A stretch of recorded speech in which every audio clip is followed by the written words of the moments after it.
বৰপেটা জিলাৰ কালাতলি গাঁৱৰ অংগনবাড়ী কেন্দ্ৰৰ গৃহ নিৰ্মাণত বৃহৎ দুৰ্নীতি। কালাতলি গাঁৱৰ দুখীয়া দৰিদ্ৰ কণ কণ শিশুৰ বাবে এটা অংগনবাড়ী কেন্দ্ৰৰ গৃহ নিৰ্মাণৰ কাৰণে চৰকাৰে আবণ্টন দিছিল। কিন্তু পৰিতাপৰ বিষয় যে এই প্ৰায় এবছৰে হ'ল 20% সম্পূৰ্ণ নহল নিৰ্মাণৰ কাম।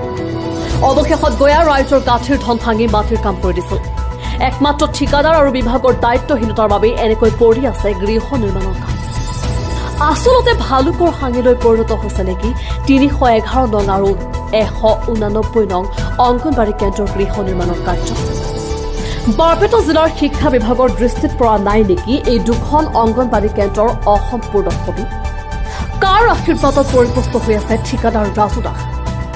ঠিকাদাৰ ৰাজু দাসৰ চক্ৰান্তত পৰিছে নেকি কালাতলিৰ ৰাইজ? অংগনবাড়ী কেন্দ্ৰ দুখনৰ নিৰ্মাণৰ কাম কেতিয়া সম্পূৰ্ণ কৰিব ঠিকাদাৰে? ৰাইজে অধীৰ আগ্ৰহেৰে বাট চাই আছে ঠিকাদাৰ ৰাজু দাসক। ৰাইজে অনুষ্ঠানটো নিৰ্মাণ কৰাটো সম্পূৰ্ণ সহায় সহযোগ কৰিছিল। নিজৰ গাঁঠিৰ ধন ভাঙি সহায় কৰিছিল ঠিকাদাৰ ৰাজু দাসক। ৰাইজক ৰামঠগন দিয়া বুলি অভিযোগ কৰে সাংবাদিকৰ কেমেৰাৰ সন্মুখত। আমি দেখুৱাই চাম এনেধৰণৰ আৰু বহুতো দুৰ্নীতিৰ প্ৰতিবেদন। যিটো সময়ত চৰকাৰে দুৰ্নীতিৰ বিৰুদ্ধে শূন্য সহনশীলতা বুলি মন্তব্য কৰিছে, ঠিক সেই সময়তে এনেধৰণৰ বহু দুৰ্নীতি চলি আছে চৰকাৰৰ প্ৰতিটো বিভাগতে। এনেধৰণৰ দুৰ্নীতিপৰায়ণ ঠিকাদাৰক চৰকাৰে নাকি লগাব কেতিয়া? নে এনেধৰণে চলি থাকিব চৰকাৰী বিভাগসমূহ? পৰৱৰ্তী সময়ত চৰকাৰে কি পদক্ষেপ গ্ৰহণ কৰিব সেয়াহে লক্ষণীয় হ'ব। এইটো অংগনবাড়ী আজি এবছৰ ধৰি বৰপেটাৰ এজন ঠিকাদাৰে আৰম্ভ কৰিছিল।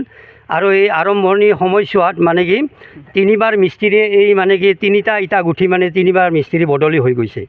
আৰু তাৰ পিছত তেখেতৰ কোনো ইয়াত খা খবৰ আজিলৈ বৰ্তমান হোৱা নাই।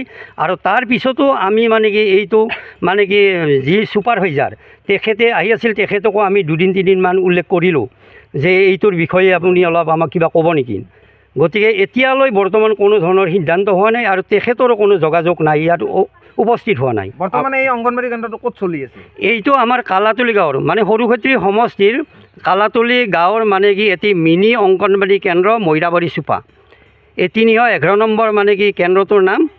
আৰু এইটো আমাৰ কালাতলি গাঁৱৰ পশ্চিম প্ৰান্তৰ মৈৰাবাৰী চুপাত অৱস্থিত। ক'ত চলি আছে এতিয়া বৰ্তমান আমাৰ এতিয়া আমাৰ শিক্ষাদান কৰাৰ কাৰণে আমাৰ কোনো ধৰণৰ চুপাত অনুষ্ঠান নাই, ঘৰ নাই এটা।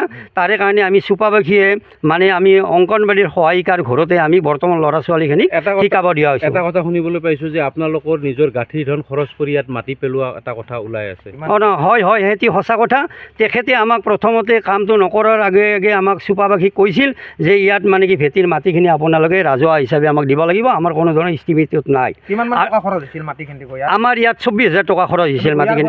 গয়াৰ পৰা আমাৰ চুপা ইউনিয়নৰ পৰা খৰচ হৈছিল। তেখেতক আমি পইচাটো দিব কৈছিলোঁ যে ইয়াৰ 50% হ'লেও আপুনি পইচাটো আমাক দিয়ক, আমি এটা সকাহ পাম।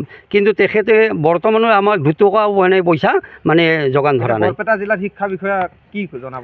মই বৰ্তমান শিক্ষা বিভাগৰ লগতে মই মুখ্যমন্ত্ৰীক এটাই অনুৰোধ কৰিছোঁ যে এনেহেন অনুষ্ঠান এটাত শিক্ষা বিভাগৰ অনুষ্ঠান এটাত ঠিকাদাৰে যি মই মতালি চলি আছে, গতিকে তেখেতে পিছত কি হ'ব সেতিয়াই লক্ষণীয় হ'ব বুলি মই ভাবোঁ। তদন্ত এটা বিচাৰিছে আৰু সম্পূৰ্ণ তদন্ত বিচাৰোঁ আমি ৰাজহুৱাভাৱে যে ইয়াৰ এটা উচিত ব্যৱস্থা কৰি দিয়ে যায়।